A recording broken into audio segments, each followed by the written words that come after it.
Daniel Mercer was only supposed to inspect it, a routine job in a condemned courthouse. But the moment he cracked open the basement door, the air shifted. It wasn't just cold.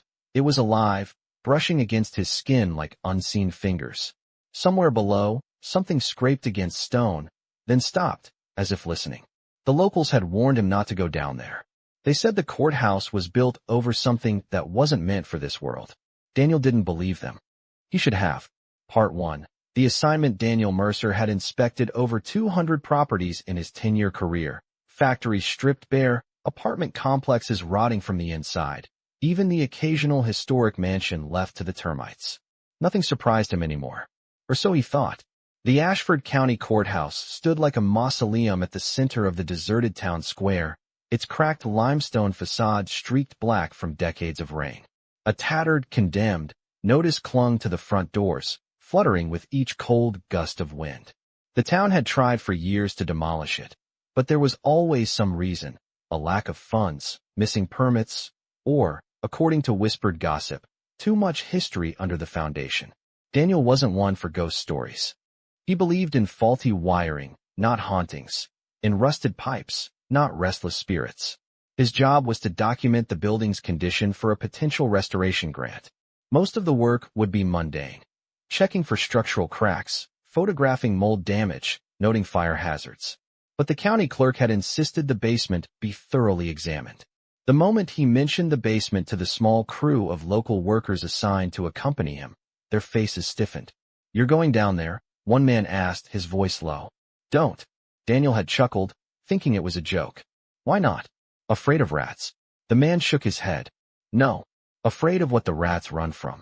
The others muttered similar warnings. They spoke of flickering lights, strange smells, and noises that didn't belong to machinery or animals. One older worker, a gaunt woman named Marlene, wouldn't even look at him when she said, "Things move down there. In the walls." And the walls moved back. Daniel wrote it off as small-town superstition, the kind of campfire nonsense people pass down to make an old building more interesting.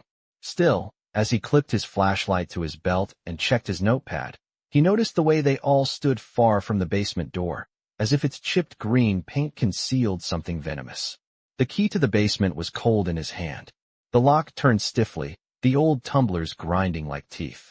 The hinges wailed when the door opened, releasing a gust of air so cold it felt wet against his face. He had expected the sour smell of mildew and rust. Instead, he caught the faint tang of something metallic, almost like blood, undercut with an odor he couldn't place. Something animal, something warm. His flashlight beam sliced through the darkness, catching only dust motes drifting in the stale air. The staircase descended steeply, vanishing into shadow. It was narrower than expected, and the walls were made of old red brick, though something about the texture seemed wrong. He could feel the chill rolling up from below, wrapping around his ankles. "Mercer?" The county clerk called from the hallway. "You want backup down there?" Daniel smirked over his shoulder. "I think I can handle a basement."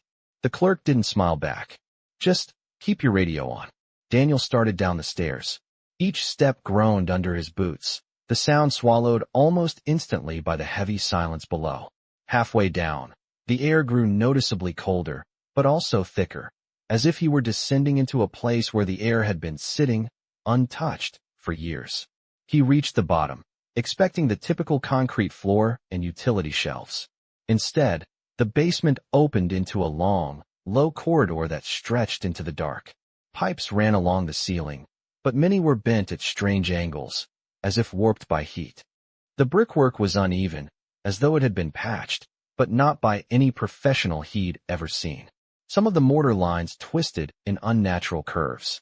He took a few photos for the report, making quick notes: structural instability, unusual modifications, possible moisture intrusion. But as his flashlight beam drifted across the far wall, he froze. Something had been scratched into the brick, not with tools, but with something sharp and deliberate. A single phrase repeated again and again, gouged deep into the stone: "Don't let it see you."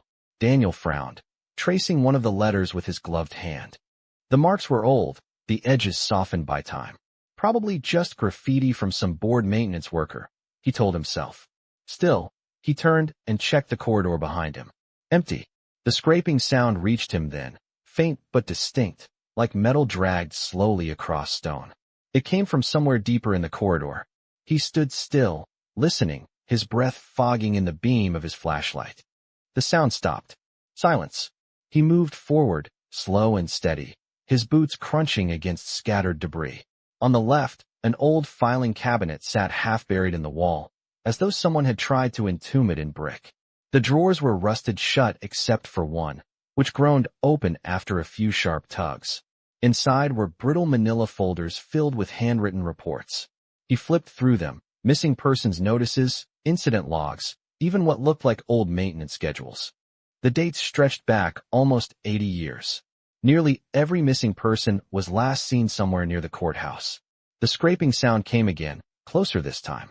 Daniel swung his flashlight toward the far end of the corridor. The beam landed on something that made his mouth go dry. The wall blinked. Daniel takes an involuntary step back, his flashlight trembling. The wall ahead of him isn't brick at all. It's something soft, wet-looking, and pale.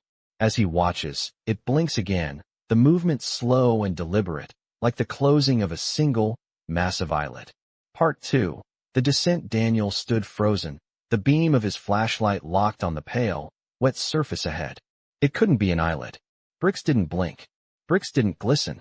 He took one cautious step forward, just enough to illuminate it more clearly. It wasn't quite flesh, but it wasn't stone either. The texture was wrong. Too smooth, too supple, with faint ripples traveling across it, as if something beneath was shifting. Then it went still again, as if pretending. He swallowed hard and stepped back. This was ridiculous. He was letting the building's creepy atmosphere mess with his head. Still, he made a note in his pad. Wall discoloration, possible moisture damage. The words looked absurd even as he wrote them. A cold drop of water, or at least he hoped it was water, landed on the back of his neck. He flinched and spun, shining the flashlight upward. The pipes overhead twisted in strange arcs, some of them looping like vines. At one bend, the metal appeared to vanish into the wall entirely, as though swallowed.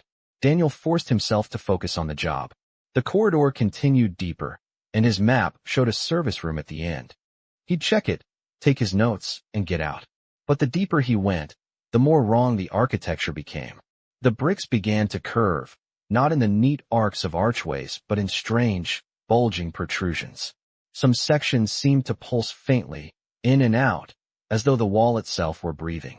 His flashlight beam danced over the surface, and he could swear he saw it reacting, tensing when the light touched it, relaxing when he moved past. He stopped, listened. The scraping sound had been replaced by something else now, a faint, rhythmic tapping, like fingernails drumming on wood. It was coming from ahead, and it was in perfect time with his own heartbeat. His radio crackled suddenly. Daniel. He jolted, fumbling for the button.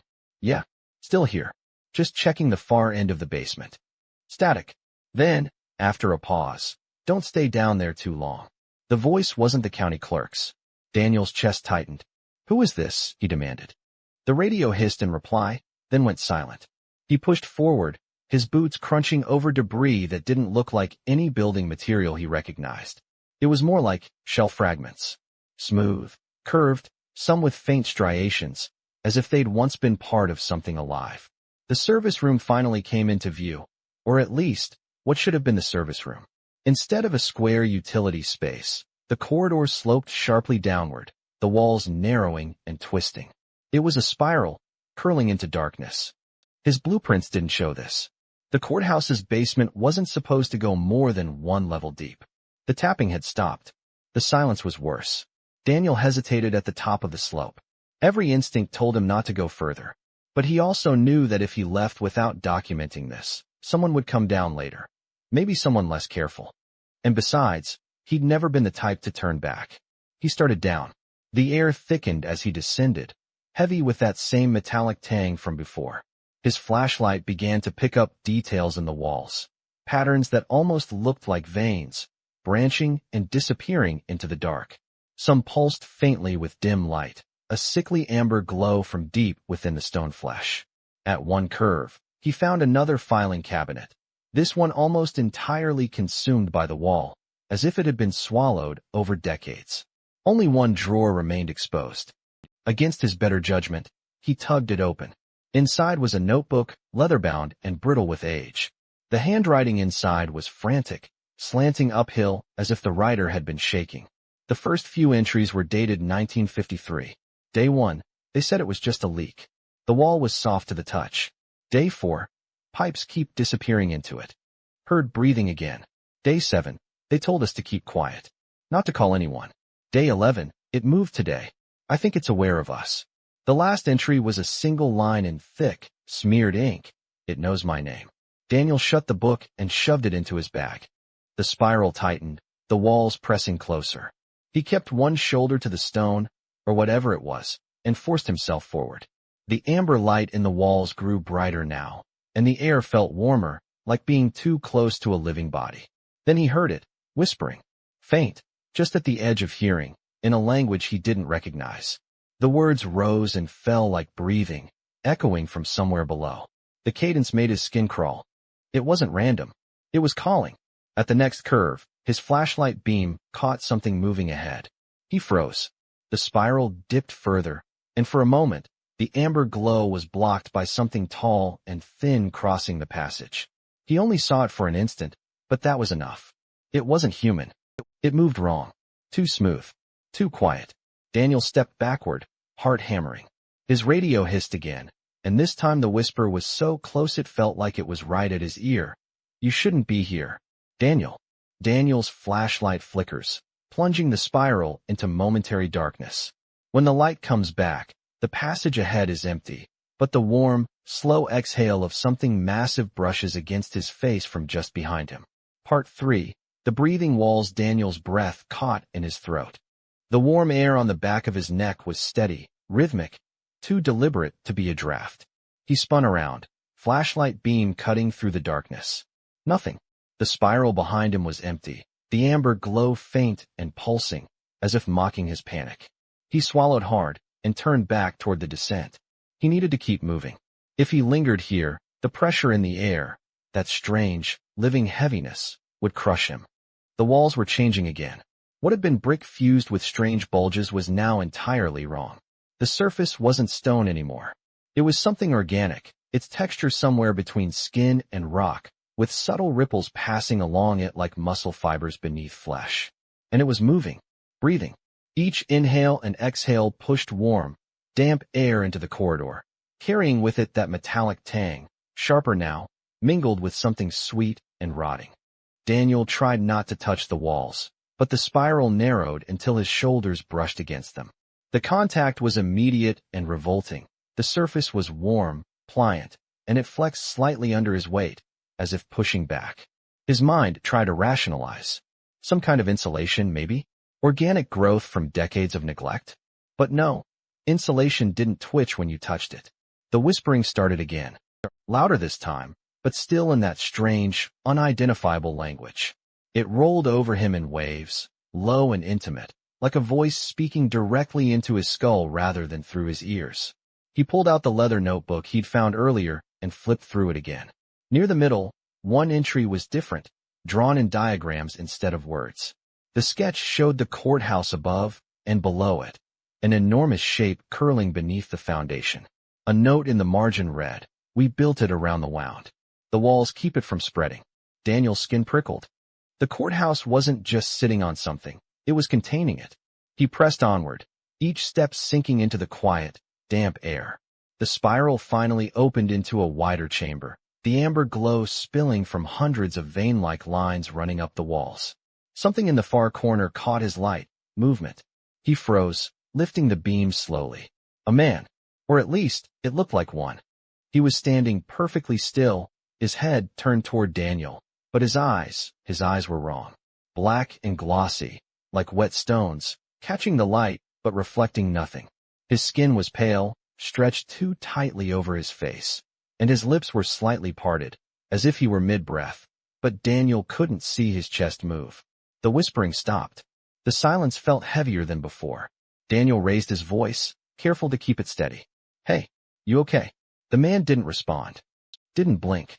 Daniel took one cautious step closer, and the man's head tilted at an unnatural angle, his neck bending far too much for bone to allow.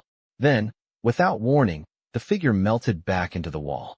Not stepping, not running, simply pressing into the surface until it swallowed him completely, leaving no trace. Daniel staggered backward, nearly tripping over a thick, root-like tendril snaking along the floor. The moment his boot touched it, the tendril twitched, pulling slightly toward the nearest wall. The chamber seemed to respond to him now. The amber veins brightened, and the breathing grew faster, more eager. He turned to leave, but the spiral behind him wasn't the same. The curves seemed tighter, the walls closer. It was as if the passage had changed shape while he wasn't looking. A sudden vibration rolled through the floor, up his legs, not the sharp jolt of machinery, but the deep, slow shudder of something alive shifting its weight. The radio at his hip crackled again, and this time the voice was clearer. "Daniel, do you hear it breathing?" His hands shook as he brought the radio to his mouth. "Who is this? Where are you?" "I'm in the walls." The voice was his own. Daniel dropped the radio, the sound of its plastic casing hitting the floor unnaturally loud in the chamber. From deeper in the room, a slow, wet sound began, like something dragging itself closer. He swung his flashlight toward the noise and saw movement. Not a figure, not exactly. The wall itself was peeling open, layers sliding apart to reveal a dark cavity beyond. Something inside shifted, too large to see all at once, but its surface glistened like wet stone. A pulse rolled through the chamber, and the whispering returned. Louder now, layered with dozens of voices, all speaking in unison. His name was among them. Daniel's flashlight catches a glimpse inside the opening. And there, in the fleshy darkness, an enormous eye rolls toward him, the amber veins lighting up in response. It blinks once, slow and deliberate. Then the whispering stops. Part 4. The heart of the basement, the amber-lit veins in the walls pulsed faster, almost in rhythm with Daniel's own heart. The massive eye stared at him, unblinking now, its surface glossy and wet like polished stone. It wasn't human. It wasn't even animal. The scale alone told him that much. It was easily the size of a dinner table. And then it moved closer, not by stepping forward, but by pulling the chamber itself toward him. The walls shifted like muscle, tightening the space, pushing him closer to the opening. His flashlight beam jittered across the chamber as his hands shook. The eye dilated, the amber glow from the veins surging brighter. And for an instant Daniel swore he could see shapes moving inside its depths, silhouettes of places he didn't recognize, landscapes that bent impossibly, skies swirling in colors that didn't exist here. A tendril uncoiled from the floor in front of him, smooth and pale with veins of amber light running beneath its surface. It hovered in the air like a snake tasting the air, then reached toward the leather notebook in his bag. No, Daniel swatted at it, but the tendril was impossibly fast. It slid into his bag, wrapped around the notebook, and yanked it free. The moment it touched the core of the wall, the tendril pulled the notebook through the fleshy surface, absorbing it completely. The walls shuddered, and the whispering returned, but now it wasn't coming from all around him. It was inside his head. "You opened the door." The words weren't just sound. They were a pressure behind his eyes, an intrusive thought he couldn't push away. Daniel backed up until he hit the far wall of the chamber, which flexed beneath his shoulders like a living thing. He wanted to run, to claw his way out, but the spiral hallway was gone, replaced by more of this pulsating tissue. The eye blinked again, and suddenly Daniel wasn't in the chamber anymore. He was somewhere else. The ground beneath him was black and slick, stretching out in all directions. In the distance, dozens of structures rose like the twisted spines of dead animals, each one crowned with something glowing faintly. Amber, just like the veins in the courthouse walls. Above him, the sky churned in violent swirls, the colors bleeding into each other like oil on water. He turned in a slow circle, searching for an escape, but the horizon bent in strange ways, folding back on itself like paper. When he blinked, he was back in the chamber, knees buckling, heart hammering. The eye was still there, watching him, unblinking, patient. He stumbled backward, only to trip over something. Bones, half buried in the fleshy floor. Some were human, others weren't. Embedded in the walls around the chamber were skeletal remains, mouths frozen in open, silent screams. Tendrils connected many of them to the core, as though feeding something unseen. Daniel's breathing grew ragged. The realization hit him like a punch to the chest. This wasn't a basement. This was a body cavity. The courthouse wasn't built over it. It was built into it, as part of it. His radio crackled again, the static sharp and painful in the oppressive silence. This time, the voice was calm, almost soothing. "Do you know why they send inspectors, Daniel?" He didn't answer. Couldn't. "They're not checking the building. They're checking the seal." The tendrils began to move faster now, some retreating into the walls, others uncoiling from the floor. One brushed against his boot and lingered there, curling around his ankle with the unsettling tenderness of a hand. Daniel yanked free and bolted toward the farthest wall, shoving his flashlight beam across it in search of any exit. But every direction was the same, smooth, pulsating tissue, no doors, no stairwell. The tendril around his ankle lunged again, wrapping tighter this time, the amber veins within it glowing brighter. Two more lashed out from the floor, wrapping around his legs, hauling him off his feet. He hit the warm, soft surface with a grunt, his flashlight skittering away into the dark. The eye widened, its pupil dilating until it was nothing but black. The whispering became a roar, dozens of overlapping voices shouting in a language that seemed to twist inside his brain. The tendrils dragged him closer to the core, toward a slit that had appeared in the wall's surface. It opened slowly, revealing not a mouth, but a tunnel of pulsating flesh, the amber light spilling out like liquid fire. He thrashed, kicking and clawing, but the tendrils tightened, lifting him into the air. His head was level with the eye now, close enough that he could see his own reflection in its surface, but it wasn't him staring back. It was something smiling. The tendrils pulled Daniel toward the opening, and just before the light swallows him, a voice, right inside his skull, says, "You're home now." Then he's gone. Part 5. What wasn't meant for this world. The light consumed him. It wasn't blinding, it was suffocating. Thick and hot, like being submerged in molten metal that somehow didn't burn. The tendrils pulled him deeper, and every surface he touched seemed to move with him, guiding rather than restraining. Daniel tried to scream, but his voice was swallowed before it left his throat. Then the light was gone. He stood in a vast, open space. No walls, no ceiling, just an endless expanse of black ground veined with amber light. The air here felt dense, pressing on him from every side. Off in the distance, titanic shapes moved, their silhouettes warping the horizon.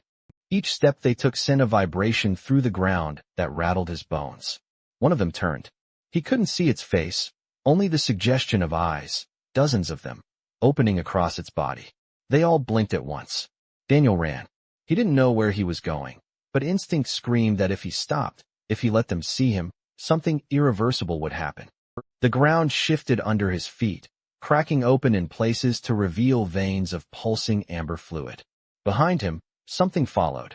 Not running, not chasing in the way a predator would, but gliding, the space between them shrinking without footsteps. The whispering was back, this time in his own voice, repeating fragments of his thoughts before he had them. He tripped, hitting the ground hard enough to knock the breath out of him. When he looked up, he saw it, the courthouse. But not the courthouse he knew. This one was wrong. Twisted, leaning at impossible angles, its windows like dark sockets. The front doors were wide open, and warm air spilled out, carrying that same metallic tang. Something in him said, "This is the way back." He scrambled toward it. The moment he crossed the threshold, the ground dropped away beneath him. He fell through darkness, the air whipping past him, until he was lying on cold concrete. Daniel gasped and sat up. His flashlight lay a few feet away, beam cutting through dust. He was in the courthouse basement again. The spiral corridor was back, bricks dull and lifeless. No amber glow, no breathing walls. For a moment, he thought it had all been a hallucination. But then he noticed the dust, undisturbed, thick, except for one set of footprints leading from where he sat toward the stairwell. They weren't his. His radio crackled, startling him. A voice, the county clerk's, came through, sounding relieved. "Mercer? You all right? You've been down there a while." Daniel grabbed the radio. "You need to seal this place. Now." "It's not," he froze. The voice that answered wasn't the clerk's. It was his own, already sealed. "Everything's fine down here." The line went dead. Upstairs, in the courthouse lobby, the basement door creaked open. A man stepped out, dusting off his jacket. In the dim light, his face looked like Daniel Mercer's, but his eyes reflected a faint, unnatural amber. We never see what happened to the real Daniel. The one who came upstairs. Is it him, or something else wearing his face? The audience is left wondering if inspections are just a feeding ritual, and whether the thing in the basement is still hungry.